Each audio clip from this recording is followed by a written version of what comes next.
चलिए, तो आज के ऑनलाइन लाइव क्लास में आप सबों का स्वागत है।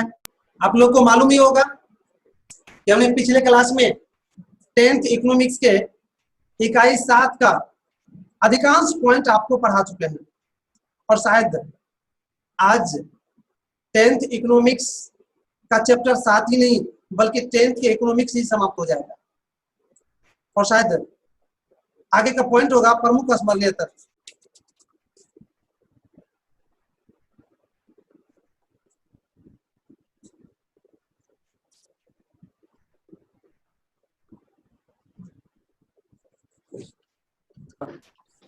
शायद आप लोग जानते ही होंगे कि इसमें हम क्या पढ़ाते हैं। इसमें जो चैप्टर लास्ट होता है उसका जो काफी महत्वपूर्ण ऑब्जेक्टिव टाइप का क्वेश्चन होता है वो लिखाते हैं। तो 7 नंबर चैप्टर का भी जो महत्वपूर्ण ऑब्जेक्टिव है वो हम लिखाने जा रहे हैं। दो दृष्टि से महत्वपूर्ण है। एक तो परीक्षा में शायद मालूम होगा कि 50% ऑब्जेक्टिव पूछा जाता है और अगर इस चैप्टर से क्वेश्चन पूछेगा ऑब्जेक्टिव तो शायद हमको लगता है कि हम जो लिखाएंगे आज उसी में से रहना चाहिए। और साथ ही साथ दूसरा कंपटीशन की दृष्टि से भी अगर इस चैप्टर से कोई कंपटीशन में क्वेश्चन पूछेगा तो शायद यही में से होगा जो आज लिखाने जा रहे हैं। तो अब हम लोग एक एक करके लिखिए। 1 नंबर में उपभोक्ता अधिकार दिवस 15 मार्च को मनाया जाता है।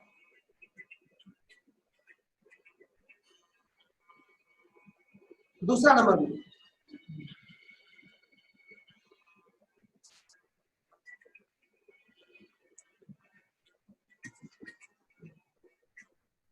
उपभोक्ता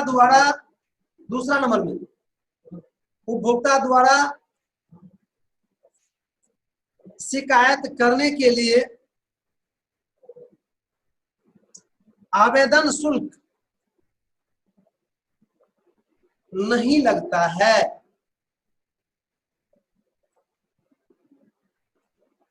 तीसरा नंबर में राष्ट्रीय उपभोक्ता फोरम से असंतुष्ट होने पर उपभोक्ता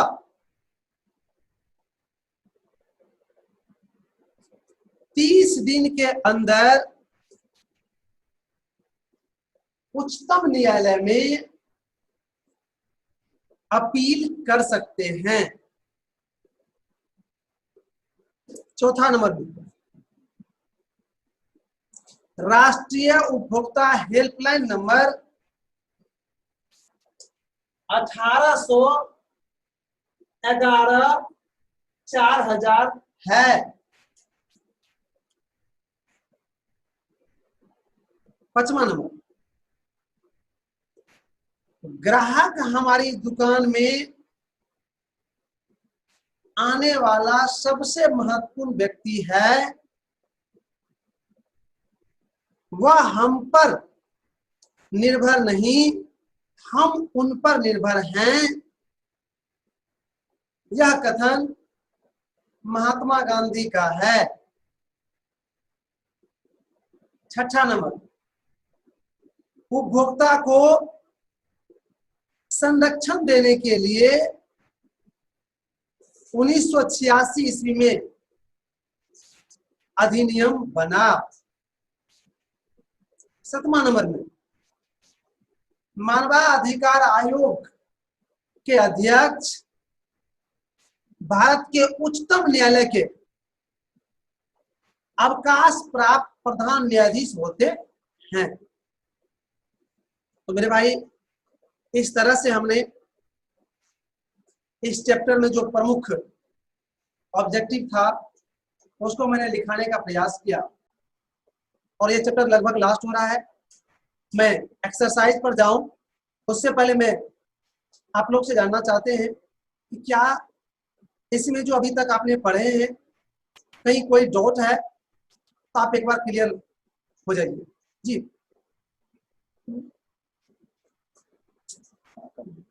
बंद करो। बड़ी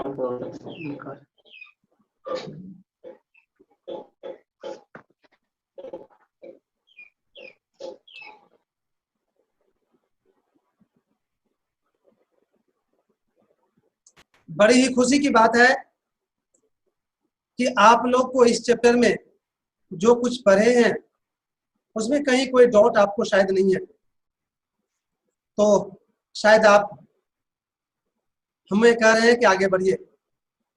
तो मैं आगे एक्सरसाइज पर जा रहे हैं।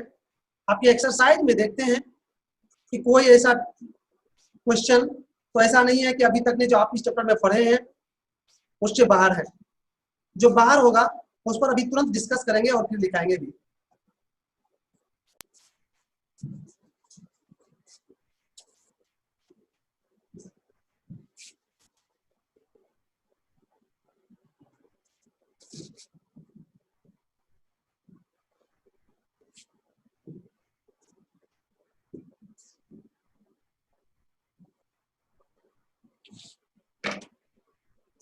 मेरे भाई इस चैप्टर में एक बार देख लीजिए, आप लोग के पास की बुक अगर होगी तो एक तरफ से, वैसे हम देख लेते हैं एक तरफ से।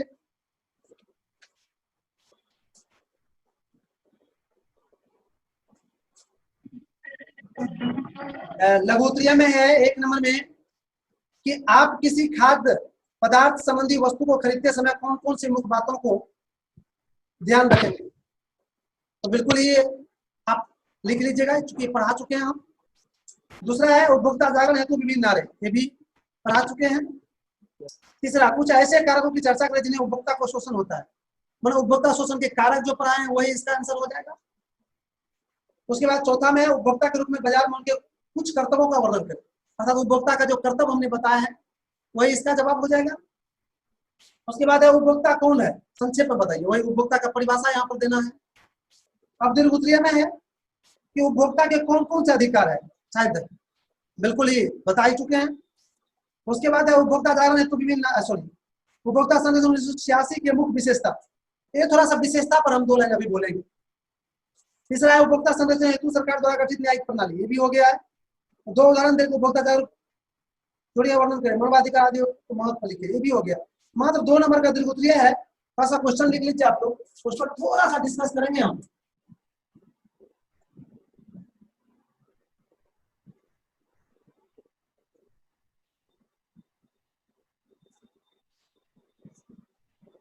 छियासी की मुख्य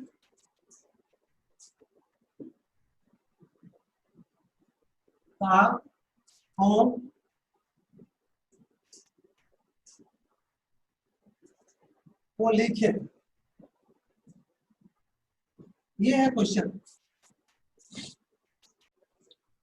तो मैं बता दूं आप लोग को कि 1986 ईस्वी में जो उपभोक्ता संरक्षण अधिनियम बना था उसकी अनेकों विशेषता हमारे सामने आ चुके हैं। सबसे पहला विशेषता है कि उस अधिनियम के द्वारा देश स्तर पर, राज्य स्तर पर और जिला स्तर पर, तीनों स्तर पर न्यायालय गठित की गई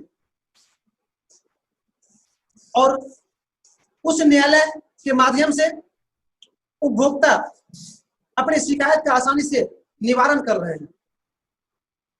इतना ही नहीं, उपभोक्ता उस फोरम के माध्यम से, उस संस्था के माध्यम से विभिन्न तरह की जानकारियां ले रहे हैं और फिर इन संस्थाओं के इस व्यवस्था से भयभीत होकर दुकानदार, कंपनी, अन्य सेवा देने वाले संस्था उपभोक्ता के साथ ऐसा कुछ भी करने के लिए नहीं चाहते हैं जिससे कि उपभोक्ता को दिक्कत हो, क्योंकि उसे मालूम है अगर उपभोक्ता को दिक्कत होगा तो अब मेरा खैर नहीं है।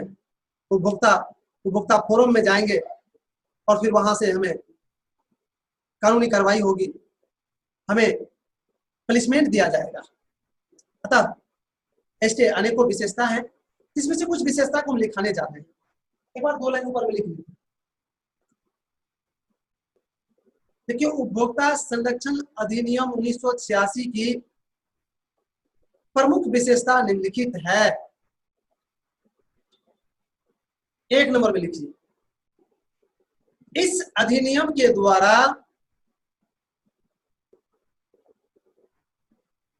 देश स्तर पर, राज्य स्तर पर और जिला स्तर पर उपभोक्ता फोरम स्थापित किया गया। दूसरा नंबर में, इस अधिनियम के द्वारा उपभोक्ता के शिकायतों का निवारण शीघ्र कर लिया जाता है। नेक्स्ट नंबर, इस अधिनियम के अंतर्गत उपभोक्ता को शिकायत करने के लिए